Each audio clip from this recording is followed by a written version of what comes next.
the issue of law and order in the final segment of Your Vote Matters. Yeah. Law and order, we're pushing for time. Yes. Well, law and order, as you know, the law and order sector is highly compromised, especially our police force. Political interference, politicians are running around, using them as bodyguards and all sorts of things, when they are not entitled to it.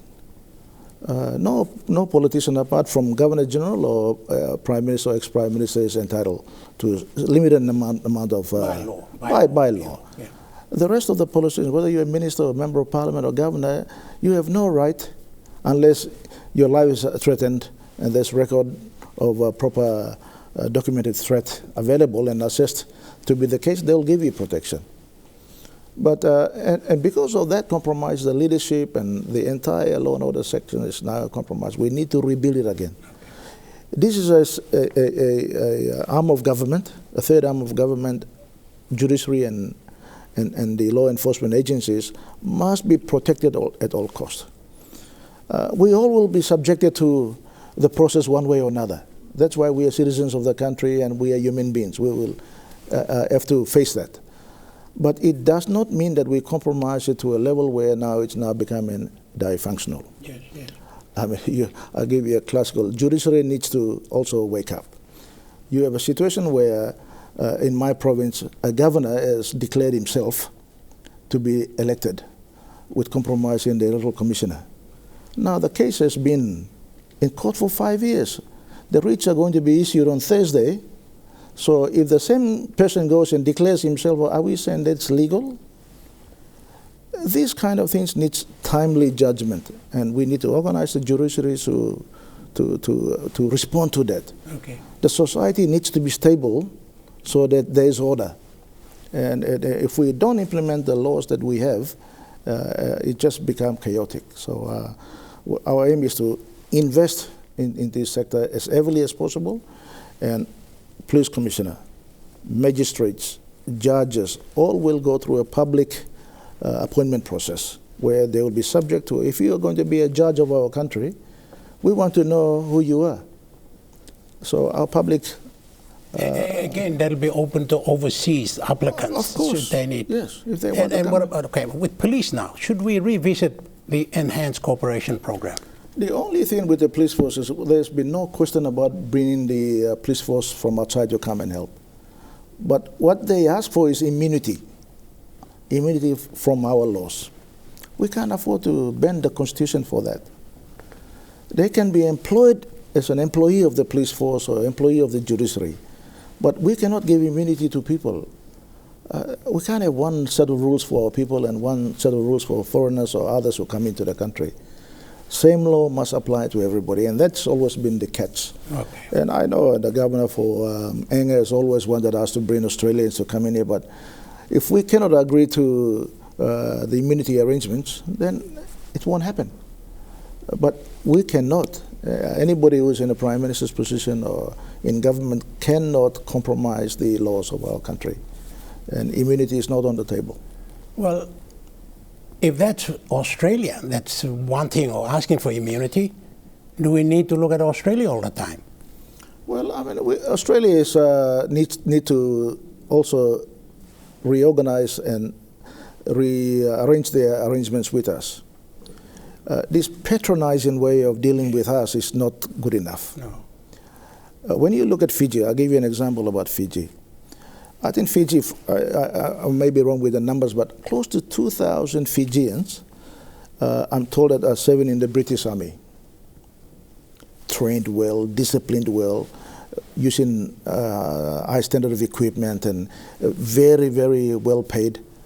And for some time now, we've been talking to the Australians, telling them that they should do the same.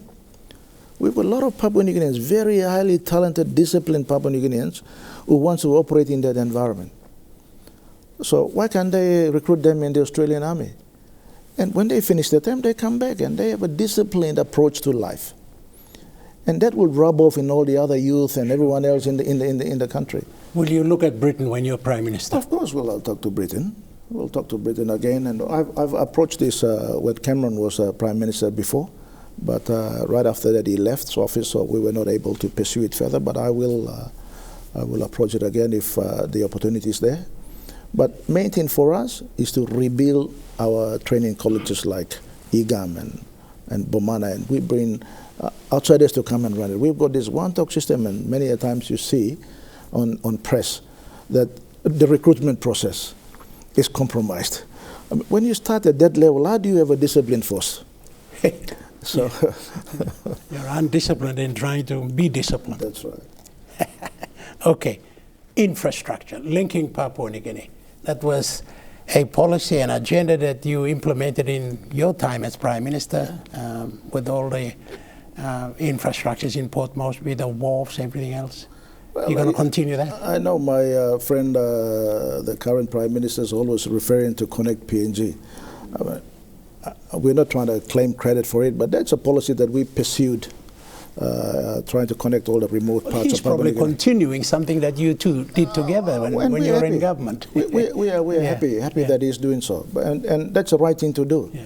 If something is working, continue. You don't have to disrupt it. These are our people; they deserve the service. And we have built more roads, more hospitals, more schools, more wharves, more airports than any other government in the history of our country. And people said, Peter O'Neill, why are you borrowing too much money? But today I can sit back and I will say, I borrowed this much money to build that road. I borrowed this much money to build that hospital. I borrowed this much money to build that airport. Whether it's ADB or Exim Bank or World Bank, we've been able to secure those funding to build this infrastructure that is now serving our country. When you have a decent infrastructure, it will build the economy of the country and improve the standard of service delivery, particularly health, education for our people.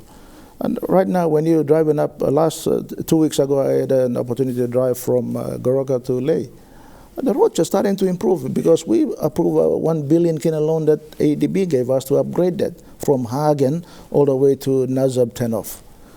So we're not only investing in Port Moresby because people think it's just easy to criticize but every district, every province around the country had some form of infrastructure that we've built. We're going to continue on doing that because, as I said to you earlier, the population is increasing. Yes. And that population is demanding services, roads, airports, bridges. The situation at the airport here in Jackson is, not tolerable. At Christmas time and peak periods, you see the crowds hanging there to check in. We should have facilities that will be able to serve us well. And that's where we are coming from. Okay. Mr. O'Neill, we are pushing for time a little bit. Who would you like to partner with to form government?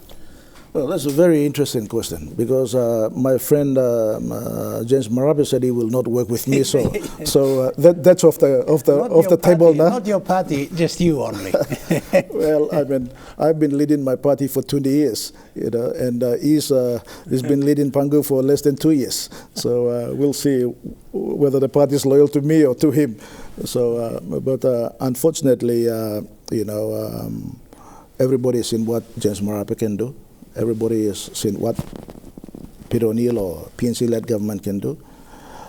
But we cannot have a scenario where we are sending people to parliament to do their own thing.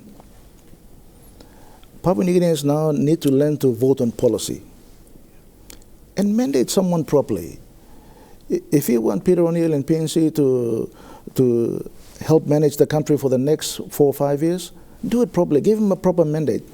And when they fail, or when we fail, you can judge us properly.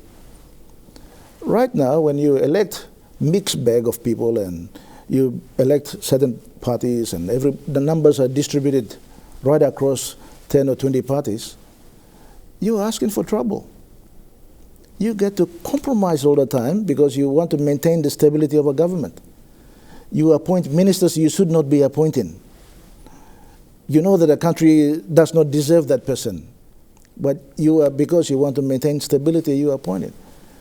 So our people need to know that this is a very serious business. You are voting for yourself and your family and your future.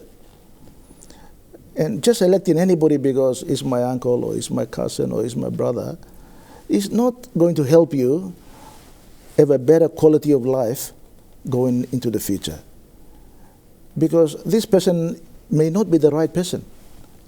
And we seem to send this kind of people into Parliament, so we'll see until the makeup of Parliament and see how we will form the government. But I'm certain that we'll play some role somewhere, yeah. and we'll try and work for the country and our people. Okay.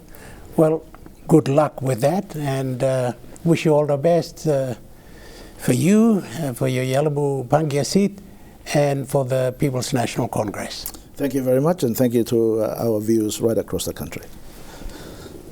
Thank you. Thank you. This has been the leader of the People's National Congress, Mr. Peter O'Neill, on Your Vote Matters. We will do the same with leaders of the other political parties. Keep an eye out for those, and thank you for watching this. I'm John Eggins. Bye for now.